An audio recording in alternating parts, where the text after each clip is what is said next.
धमाकेदार खबर आ रही है कि बीजेपी की सबसे बड़ी मीटिंग को लेकर आपस में बड़ा झगड़ा हो गया है। वो भी किसी और ने नहीं, अमित शाह ने ऐसा अडंगा डाला है कि आरएसएस की प्लानिंग पर पानी फिर रहा है। अब ये समझ लीजिए कि ये मीटिंग इतनी अहमियत रखती है कि 2029 लोकसभा चुनाव में नरेंद्र मोदी की जगह बीजेपी के नए प्रधानमंत्री उम्मीदवार का भविष्य तय करने वाली है। लेकिन ऐसे में आरएसएस और अमित शाह की आपस में बड़ी तकरार की खबर सामने आ रही है, जिससे बड़ी हलचल मच गई है कि क्या 2029 लोकसभा चुनाव से पहले ही बीजेपी के अंदर दो फाड़ होने वाले हैं। अब ये सनसनीखेज खबर तो आपको आगे विस्तार से बताएंगे, लेकिन साथ ही इस खास रिपोर्ट में आपको ये भी समझाएंगे कि बीजेपी इतनी कमजोर स्थिति में कैसे पहुंच गई है कि यहाँ तक कि अब अमित शाह को ही अपना भविष्य खतरे में दिख रहा है। ऐसे में दो बड़ी खबरें जो इसी के साथ निकलकर सामने आ रही हैं, वो ये है कि मोदी के मंत्रियों के आलीशान बंगले बीजेपी की बहुत बड़ी किरकिरी करा रहे हैं। जनता में पहले ही गुस्सा पनप रहा है। सरकारी स्कूलों का हाल तो पूरे सोशल मीडिया पर छाया हुआ है। ऐसे में मोदी के मंत्रियों के बंगलों में करोड़ों रुपए का खुलासा देश भर में बड़ा तूफान खड़ा कर रहा है। अब कॉकरोच जनता पार्टी और कांग्रेस ने तो इस मामले पर बहुत तीखा हमला बोल दिया। यहाँ तक कि पीएम मोदी के आलीशान रूटीन पर भी कांग्रेस ने चुटकी ले ली है। इसी के साथ आपको दूसरी खबर जो बताएंगे वो ये है कि कॉकरोच जनता पार्टी ने तो नई धमाकेदार मुहिम भी छेड़ दी है, जो पूरे देश के सभी शिक्षा मंत्रियों को लाइन पर लाने वाली है। अब चलिए एक एक करके इन धमाकेदार खबरों की बात करते हैं। अब पहले तो आपको सबसे बड़ी सनसनीखेज खबर बताते हैं, जो बीजेपी के अंदर बड़ी तकरार को लेकर सामने आ रही है। दरअसल बीजेपी की पार्लियामेंट्री बोर्ड की मीटिंग को लेकर ये तकरार सामने आ रही है, क्योंकि आरएसएस अपने सबसे लाडले मुख्यमंत्री को बीजेपी के पार्लियामेंट्री बोर्ड में शामिल करवाना चाहता है, लेकिन अमित शाह इसके सख्त खिलाफ दिख रहे हैं। यहाँ तक कि उन्होंने तो ऐसी शर्त भी रख डाली है जो आरएसएस की प्लानिंग पर पानी फेरने का काम कर रही है। अब पहले ये समझिए कि बीजेपी का पार्लियामेंट्री बोर्ड सबसे ताकतवर बोर्ड होता है, जिसमें शामिल लोग ही ये फैसला लेते हैं कि किसे चुनाव में टिकट देना है या कोई भी पार्टी को लेकर अहम निर्णय होता है, यही बोर्ड तय करता है। हालांकि एक सच ये भी है कि पीएम मोदी और अमित शाह ये दो चेहरों की मर्जी के बिना कुछ नहीं होता है, लेकिन हाँ, पार्लियामेंट्री बोर्ड में शामिल व्यक्ति की पावर जरूर बीजेपी में बढ़ जाती है। अब आरएसएस की मंशा समझिए तो आरएसएस चाहता है कि इस पार्लियामेंट्री बोर्ड में उसके लाडले मुख्यमंत्री यानी महाराष्ट्र के सीएम देवेंद्र फडणवीस को शामिल कर लिया जाए, लेकिन अमित शाह ने आरएसएस के इस प्लान में अडंगा डाल दिया है। उन्होंने कह दिया है कि कोई मुख्यमंत्री इस बोर्ड का हिस्सा नहीं है, तो वो क्यों हो, और अगर वो होंगे तो अमित शाह ने बड़ी शर्त आरएसएस के सामने रख दी है, जो आरएसएस का सारा खेल खराब कर रही है। अब समझिए कि अमित शाह को आरएसएस के इस सुझाव से इतनी दिक्कत क्या है।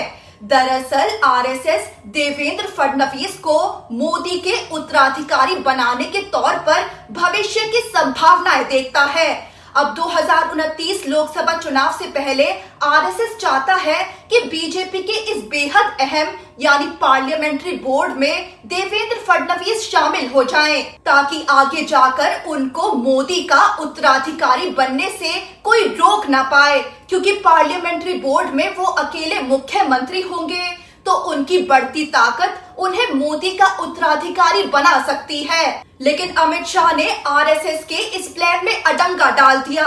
अमित शाह ने साफ कह डाला कि ऐसा हर हाल में नहीं हो सकता।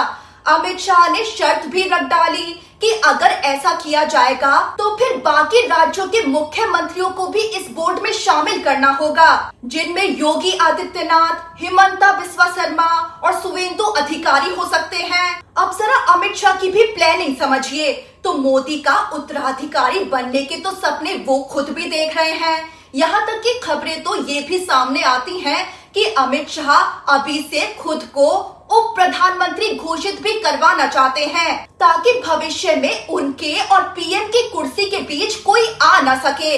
इसीलिए अमित शाह ने आरएसएस के प्लान पर पानी फेर दिया है, ये कहकर कि एक मुख्यमंत्री को इतनी तरजीह क्यों दी जाए। अगर करना ही है तो फिर बाकी मुख्यमंत्रियों को भी इस बीजेपी के पार्लियामेंट्री बोर्ड में जगह देनी होगी। अब आरएसएस सोच रहा था कि अकेले उनका लाडला मुख्यमंत्री बोर्ड में होगा तो मोदी का उत्तराधिकारी बनने में राह आसान हो जाएगी, लेकिन अब अमित शाह की शर्त पर बाकी और मुख्यमंत्रियों को भी इसमें शामिल करना पड़ा, तो सारा प्लान खराब हो रहा है।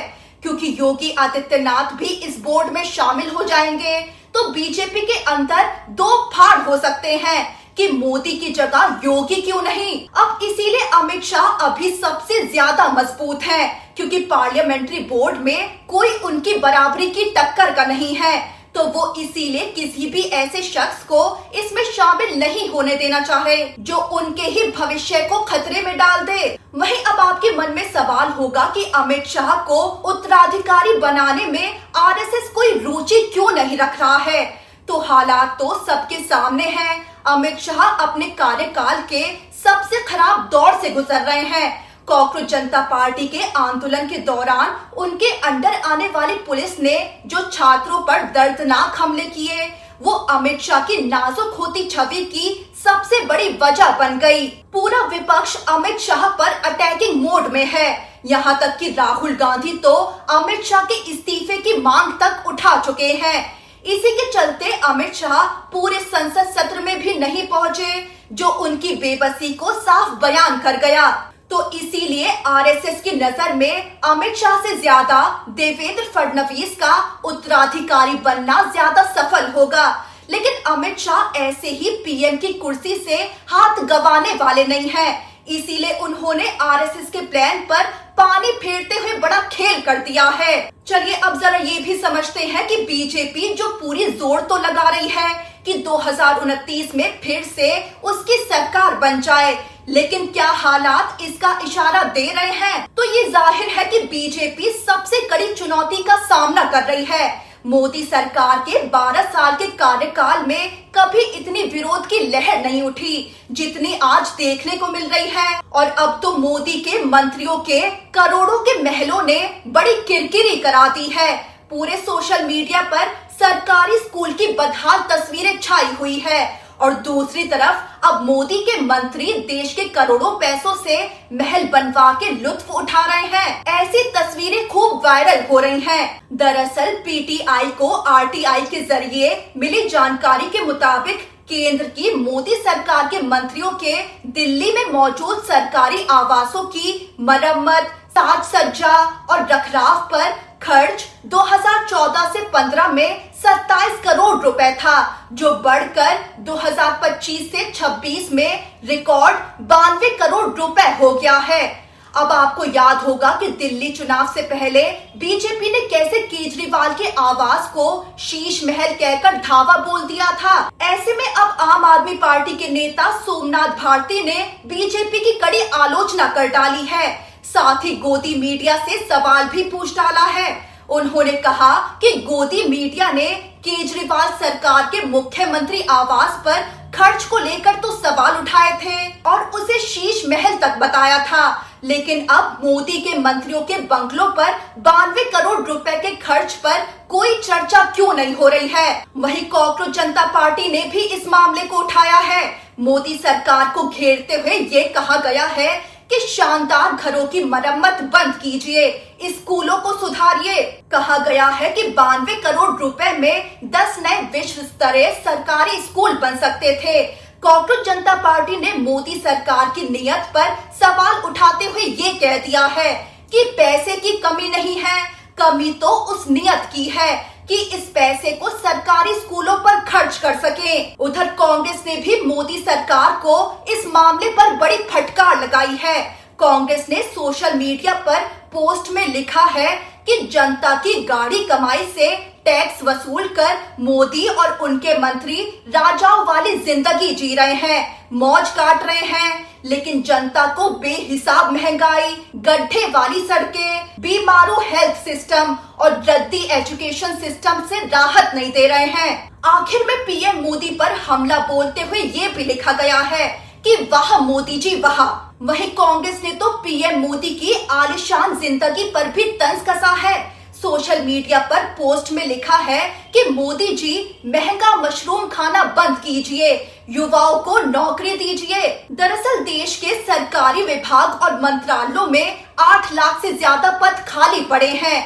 यही नहीं, नीति आयोग की रिपोर्ट में सामने आया है कि 8 करोड़ से ज्यादा युवा बिना नौकरी या पढ़ाई के खाली बैठने पर मजबूर हैं। वहीं इसी के साथ आपको ये भी बता देते हैं कि कॉकरोच जनता पार्टी ने अपनी नई मुहिम के तहत देश के सभी शिक्षा मंत्रियों को बड़ी चेतावनी दे डाली है। पत्र लिखकर सभी राज्यों के सरकारी स्कूलों की वास्तविक स्थिति पर आंकड़े सार्वजनिक करने की मांग की गई है। अभिजीत दीपके ने सोशल मीडिया पर वायरल हो रही सरकारी स्कूलों की बदहाल तस्वीरों का हवाला देते हुए ये कहा है कि हमारे बच्चों को जानवरों से भी बदतर स्थितियों में पढ़ने के लिए मजबूर किया जा रहा है। अब कॉकरोच जनता पार्टी की नजर देश के सभी शिक्षा मंत्रियों पर है। ऐसी चेतावनी देते हुए सभी सरकारी स्कूलों का हाल सार्वजनिक करने की मांग कर डाली है।